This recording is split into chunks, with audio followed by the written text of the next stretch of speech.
जिंदाबाद जिंदाबाद जिंदाबाद जिंदाबाद जिंदाबाद जिंदाबाद जिंदाबाद जिंदाबाद जिंदाबाद जिंदाबाद। अरे जीते हैं जीतेंगे। नमस्कार दोस्तों, देख रहे हैं आप इस प्रकार के नारे लग रहे हैं और बीएड के ये जो हैं अभ्यर्थी हैं, शिक्षा विभाग में इन्होंने धरना डाल रखा है। मैं आपके चैनल के माध्यम से पहले ही बता रहा था आपको, मैं मंजीत सिंह अरोड़ा मानव चेतना से। परंतु कुछ दिनों पहले जो मैंने वीडियो डाली थी उसमें भी लोगों ने बहुत जो है कमेंट दिए, परंतु वो लोग आगे नहीं आना चाहते, कोई बयानबाजी नहीं देना चाहते, ना मीडिया के सामने आना चाहते हैं। परंतु ये लोग जो है बीएड वाले, जिन्होंने सरकारी विभाग से बीएड की है, ये लोग पूरी जो है तथ्य सामने रख रहे हैं, परंतु जो दूसरा पक्ष है वो सामने नहीं आना चाहता। बस तीर चला रहा है पीछे से, भले वो जो है कमेंट देगा, धमकियां देगा या जाने कहेगा को कोर्ट ने कहा है और कोर्ट की बात माननी पड़ेगी। ठीक है, कोर्ट सर्वमान्य है, पर आप अपनी अगर मीडिया के सामने बात रख रहे हैं तो हमारा भी फ़र्ज़ है कि मीडिया में उनकी बात को सुना जाए। कहीं ना कहीं ये लोग जो है बात रख रहे हैं, सचिवालय जा रहे हैं, विधानसभा जा रहे हैं, मंत्रियों पे जा रहे हैं, तो हमारा फ़र्ज़ ये भी है कि इनकी कवरेज करें, इनकी बात सुने, क्योंकि क्या पीड़ा है इनके अंदर वो सबको बताएं। और इसका हल आप भी, जो दूसरा पक्ष है वो भी रख सकता है, ऐसा नहीं है, आज़ादी सबको है, परंतु धमकियां नहीं देनी चाहिए किसी को, जिससे कि धमकियों से क्या है, गलत बात है, धमकियां नहीं देनी चाहिए। तो मैं इसी बात की, मंजीत सिंह अरोड़ा, मैं मानव चेतना से आपको बता रहा हूँ। ये लोग बैठे हैं, इनकी पीड़ा सुनते हैं, क्या पीड़ा है। नमस्कार मैडम, क्या नाम है आपका? सर मेरा नाम उर्मिला शाह है। आप लोग जो यहाँ बीएड के कर्मचारी हैं, मतलब बीएड आपने किया था, तो अब क्या मामला जो आ रहा है, आप जो है सचिवालय भी और विधानसभा भी जा रहे हैं और मंत्रियों से भी मिल रहे हैं, क्या मामला है? सर मामला यही है कि जब एनआईएस टीटी में बैठने के लिए वैलिड ही नहीं था, तो उनसे किस बेस पे उन्होंने टीटी कर दिया और किस बेस पे वो अंदर होना चाह रहे हैं। तो वो लोग ये कह रहे हैं कि जी अदालत का आ रखा है निर्णय, कोर्ट की अवहेलना हो जाएगी, हम आपके ऊपर ये कर देंगे। पत्रकारों को भी धमका रहे हैं, कहीं ना कहीं पत्रकार अगर आपकी खबर लगा रहे हैं तो उनको भी धमकाया जा रहा है। उनके पास भी ऐसे ऐसे फ़ोन कर रहे हैं ये लोग कि हाँ जी अब कोर्ट की अवहेलना है, तुम्हारे ऊपर ये लगवा देंगे, तुम्हारे ऊपर ये लगवा देंगे। तो ये क्या, ये मीडिया के जो है जो स्वतंत्रता है उसको वो भी दबाया जा रहा है कहीं ना कहीं, मैं मानता हूँ।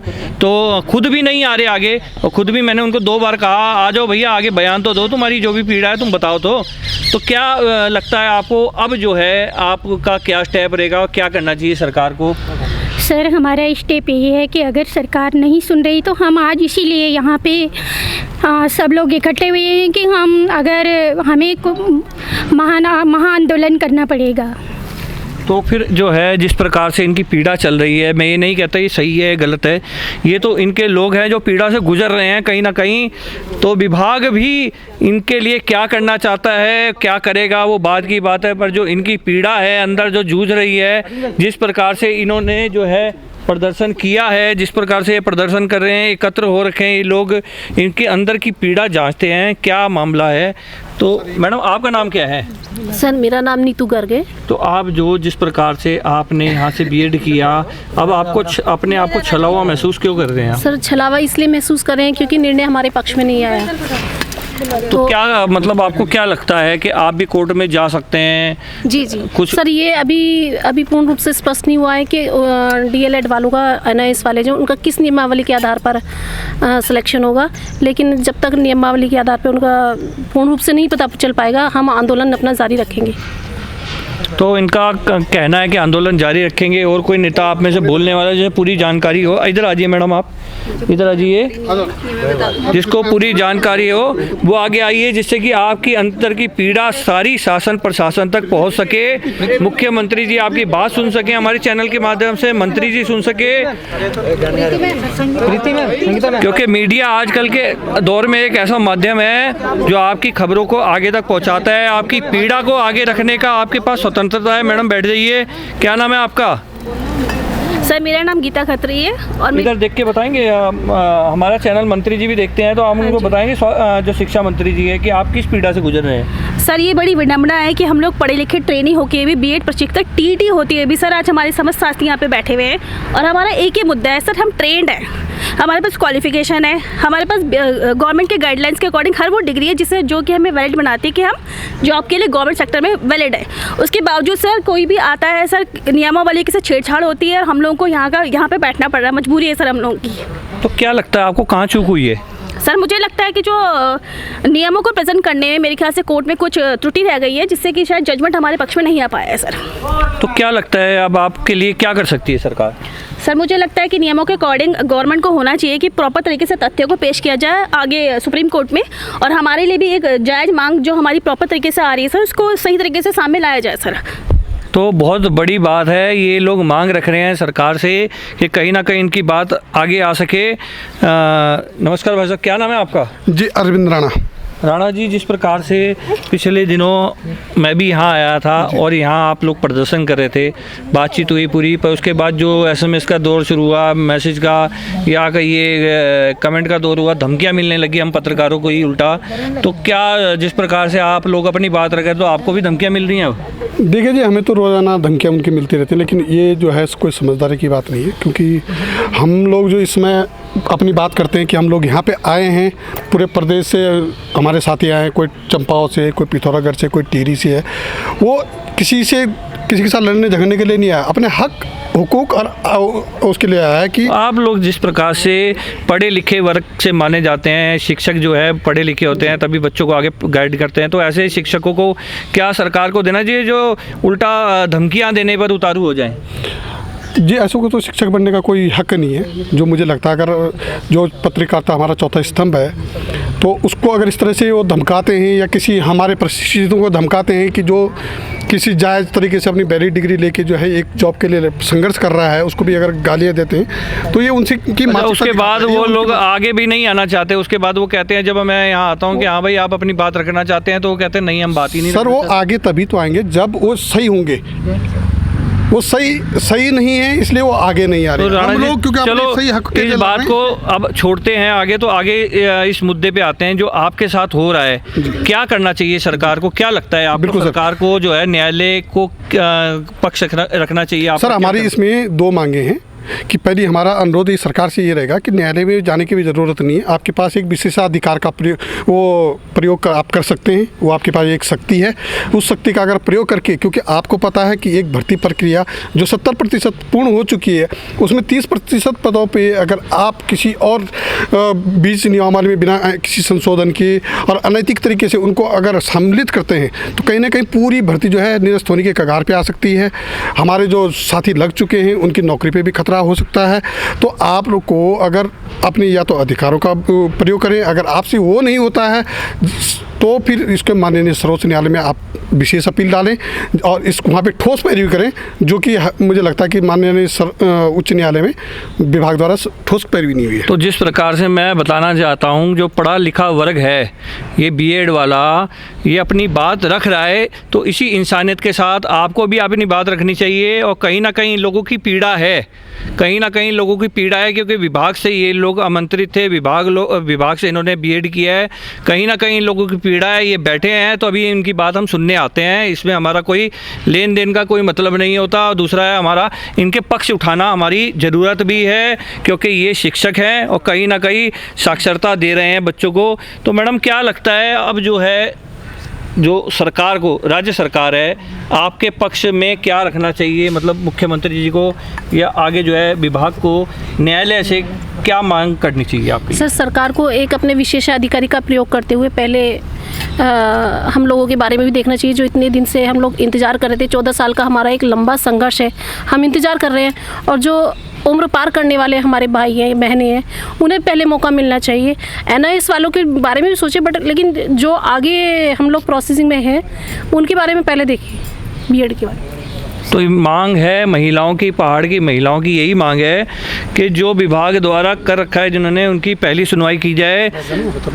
कहीं ना कहीं जो है मैडम क्या लगता है आगे क्या होना चाहिए?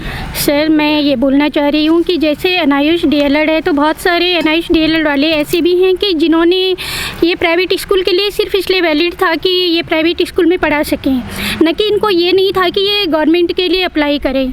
और ये जो एनआईयूएस ऐसे है कि बहुत ज़्यादा उसमें ऐसे भी विद्यार्थी हैं कि जिन्होंने स्कूल में पढ़ाया ही नहीं और एनआईयूएस से डीएलएड की डिग्री ले ली। तो आरोप कहीं ना कहीं लगते नज़र आ रहे हैं। बीएड वाले कह रहे हैं डीएलएड जो बीएड एनआईयूएस है या डीएलएड एनआईयूएस है उसको कहीं ना कहीं जो है उनके ऊपर इल्ज़ाम लगाए जा रहे हैं। पर ये जो है इनका पक्ष है, ये रख सकते हैं और पक्ष रखने के लिए हर कोई स्वतंत्र है। तो कहीं ना कहीं इनके जो है और भी जो है बीएड साथी हैं, हम उनसे भी बात करेंगे। तो क्या लगता है कहाँ पर गलती हुई, कहाँ पर चूक हुई, जिस प्रकार से आप लोग कहीं ना कहीं अपना जो है पक्ष रखने में कहीं ना कहीं वीक हुए, जिसके कारण जो है ये ऑर्डर आया सरकार से? सर नमस्कार, पहले मैं बीएड टीटी महासंघ का महासचिव रासा हूँ और देखिए हमने अपना पक्ष रखने में कहीं कोई कमी नहीं छोड़ी है और सरकार को पता है एक्चुअल में कि चीज़ें चल क्या रही हैं। ये बात ये हो गई है कि जो एनआईएस का डीएलएड है वो पहले केवल प्राइवेट स्कूल में जो पढ़ा रहे थे उनको केवल प्रशिक्षित करने की बात थी। उसमें उनको ये अधिकार नहीं दिया गया था कि वो जो हैं सरकारी स्कूल में पढ़ाने के लायक होंगे, ठीक है। क्योंकि हमारे पास उत्तराखंड में रेगुलर डाइट है और रेगुलर डाइट में 60,000 लोगों में से 650 लोग जो है वो टीटी पास करके आते हैं और एग्ज़ाम पास करके आते हैं, तब जाके प्राथमिक में शिक्षक बनते हैं। तो क्या लगता है अब जो सरकार कह रही है कि इन लोगों को लिया जाएगा साथ में, तो क्या लगता है कि आप लोग अब क्या आपका अगला स्टेप क्या होगा? सर एक्चुअल में अगर ये लोग लिए जाते हैं तो हम तो अभी तक शांतिपूर्वक धरना प्रदर्शन कर रहे हैं और अगर ये लोग लिए जाएंगे तो उग्र प्रदर्शन होगा। उसके बाद जो भी काम होगा वो सरकार के हित में नहीं होगा कहीं ना कहीं से। तो कहीं ना कहीं जो है ये लोग प्रदर्शन करने के लिए तैयार हैं आगे, पर जो सूत्रों की माने तो न्याय विभाग इसमें कहीं ना कहीं हस्तक्षेप कर सकता है। तो क्या लगता है आपको न्याय विभाग क्या करेगा आपके? देखिए सर, न्याय विभाग तो वही करेगा जो सरकार चाहेगी। हम लोग तो केवल बेरोजगार हैं और बीएड टीटी प्रशिक्षित हैं। हम तो केवल अपनी मांग मनवाने के लिए एक संवैधानिक अधिकार के अनुरूप ही काम कर सकते हैं और असंवैधानिक हमने कभी सीखा ही नहीं है। बीएड टीटी महासंघ का ये इतिहास है।